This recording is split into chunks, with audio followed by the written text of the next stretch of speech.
Hey everyone, it's April and thanks for stopping by. In today's video, we are making some homemade, that means crust and all, homemade pepperoni banana pepper pizza with homemade breadsticks. If that sounds good to you too, keep watching. To start off with, you got to get you some Goldilocks water. And what I mean by that is the water can't be too hot and it can't be too cold. If it's too cold, it will not activate your yeast, and if it's too hot, it kills your yeast. So I'm putting in about a tablespoon of just granulated sugar. That sugar actually will help feed your yeast. Next, I'm going to add 2.5 teaspoons of dry active yeast, and it's called safe yeast. I'll insert a picture here, and you can get it from Amazon. I didn't, but you can get it from Amazon. But anyway, and you'll see me dipping it out from a mason jar. I like to store mine in the freezer because it keeps a lot longer in your freezer. Next, I am going to be adding a cup of water. And I'm trying to get my water temperature down to about 110. I think I got it to 113 and I've said heck with it. But you want your water above 100 or 110 or above. But you don't want it any more than 130. But right around 110 mark is kind of what they recommend. And so I poured the water in there and I kind of stirred a little bit. Then I'm going to take a hand towel and I'm going to get that towel wet with hot tap water. And then I'm going to set it over top of that bowl, set it to the side, and probably within 5-10 minutes, you're going to see that. It's going to be all bubbly, foamy, looking like that. You know that your yeast is good. Next, I'm going to take 2 cups of all-purpose flour. You can also use bread flour, but I've used all-purpose flour. And make sure it's sifted. You really want to sift your flour, especially when you're making like a homemade bread or something. But to this 2 cups of flour, I'm going to add a teaspoon of onion powder, 2 teaspoons of garlic powder, and 2 teaspoons of salt. And you know me, I like my pink Himalayan salt, or you can use the Redmond real salt, or you can use table salt. I know 2 teaspoons sounds like a lot, but really it's not when you're considering bread making. Bread making, it takes a little bit more salt. Then I'm going to take a fork, or looks like I've got my wooden spoon, but I'm going to take something and just make sure that the spices is incorporating into the flour really well before I pour my flour into my yeast mixture. Another reason I do that is because if the salt is not kind of hidden well, blended well with that flour, and the salt comes in contact with your yeast, it can kill your yeast. I've got my dough hook on, and I'm going to start gradually pouring in my flour mixture in with my yeast mixture. And I think honestly I'm putting it in, I think that's 1/3 cup. But anyway, I'm taking that cup and I'm just putting the flour in just a little bit at a time.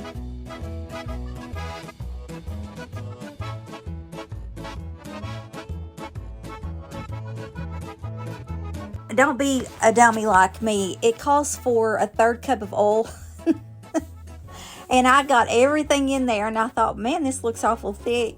And then I turned around after everything was going and my oil was sitting on the other side of my counter. So I had to add the oil in here a little bit later, you'll see. But it was all fine. Everything all come out in the wash. As the old saying goes.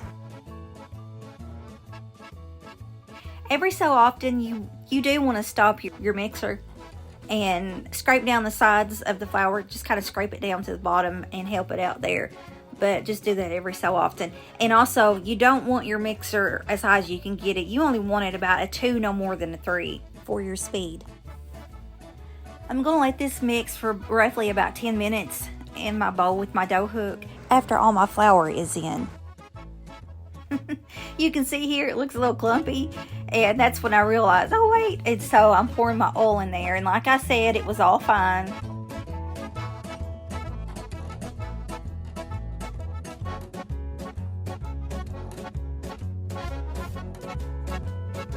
And then I'm going to pull it out of my mixer, and I'm going to sprinkle some flour out on my countertop, and I'm going to hand knead the dough. Even though I've got my big mixer, I still like to pull it out and hand knead it because I feel like it doesn't get enough elasticity, I guess you could say, just by mixing it with the dough hook in the mixer. So I always like to pull it out and hand knead it and make sure that it's going to have enough. Now if it feels a little bit sticky, I will add a little bit more flour, because your dough shouldn't be sticky. It shouldn't be sticking to your fingers.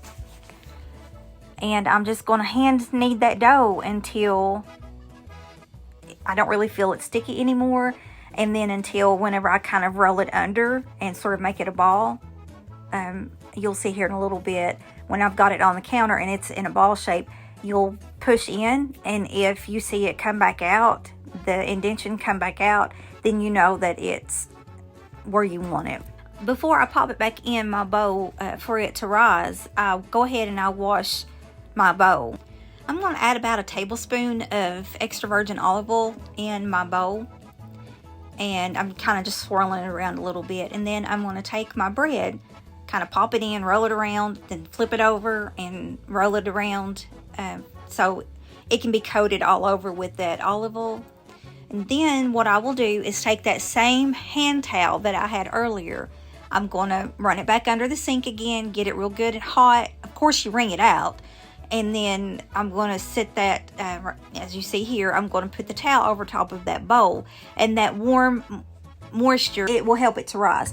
And then I'm going to put it in a warm spot. If you don't have a place to put it, then just put it in your oven with your oven light on. And that should be warm enough for it to rise. And you need to let it rise at least an hour.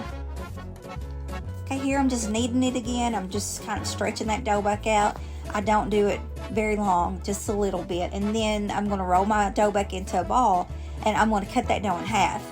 One half is going to go to the pizza. The other half is going to go to the breadsticks. I'm pretending to be a world famous Italian pizza chef and throwing it up in the air, and no, that don't work for me. So I come back down to earth and I lay it on my counter, and I'm just kind of stretching it out, just letting that dough kind of relax and kind of stretching it out into like a round, somewhat round shape for the pizza. And I'll even flip it over and, kind of pull, tug. If I get a hole in it, I just kind of put it back together. I squeeze it together until it kind of sticks to itself and you don't see the hole any longer. But you're just kind of working with that dough as it tries to relax, and you're kind of pulling at it and getting its shape. Okay, next I take a pizza pan lined with tinfoil, and I've got it sprayed with cooking spray, Pam, whatever. And I just lay it on there, and as you see, I'm kind of just stretching a little bit more and just making sure it's up against that little edge that is on your pizza pan. What I'm showing you, it's a pizza topping. It's a spice blend. I bought it at a store that is no longer here in my town, and it makes me sad. I wish they were still here. It was an Amish store, and I love that place. But anyway, I've still got that pizza spice, so I'm just kind of sprinkling that on the bottom of my dough. It just gives it extra flavor. All right, I gotta be honest with you here. I told you I'd never lie to you. I was out of pizza sauce, so I thought. I actually found some later. But the night before we had oh, that looks like a heart. Anyway, the night before we had spaghetti. So I just used some spaghetti sauce and smeared it around and made it like my pizza sauce, and it worked out just fine. From this point, you put whatever toppings you want on it. I like the turkey pepperoni much better than I like original pepperoni. So I'm putting a layer of just Italian style cheese. I put a layer of that down first. Then you will see me put the pepperoni on it. Like I said, it's turkey pepperoni. I just buy it from Walmart. And then I decided that night I wanted banana peppers. So that was my next layer. And that was all I had other than just more cheese. But you could saute you up some onion. Cooked onion would be real good on that. You can fry you up some hamburger meat or sausage meat and put on it. You can cut up green bell peppers or anything. Just whatever you like on a pizza that you get from the store, then you can fix it at home. So here I'm just putting my pepperonis on, And I don't do it too heavy with pepperoni, but I do cover it. Okay, next is the banana pepper rings. And I try to get the juice out before I lay it on there. I almost wish, though, I had put some out and let them drain like in a strainer or something before I put them on my pizza. Because when I pull it out, at first it looked like it had some water on it, and I had to take a paper towel and kind of dab it off. And I really think it was from those pepper rings. Some of it was obviously the fat from the pepperonis, but I think the majority of it was those pepper rings. So after I get my banana peppers on top of my pizza, I think I was out of the Italian cheese. I put what I had on the bottom, I'm pretty sure. And I think what I've got there is a Colby Jack. I'm pretty sure. I don't know if I showed you the picture or not. But I'm pretty sure it's Colby Jack cheese. And I just top it.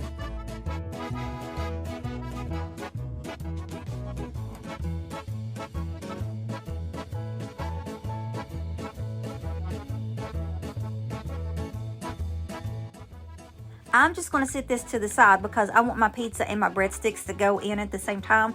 That way they can bake at the same time. However, hindsight is 2020. I kind of wish now that I went ahead and put the pizza in while I was making my breadsticks, because I think my breadsticks got just a little bit overdone and my pizza was a little bit underdone. So next time I do this, I'm going to go ahead and put my pizza in the oven. And I think I've got it on 450. I'm pretty sure I set it to 450.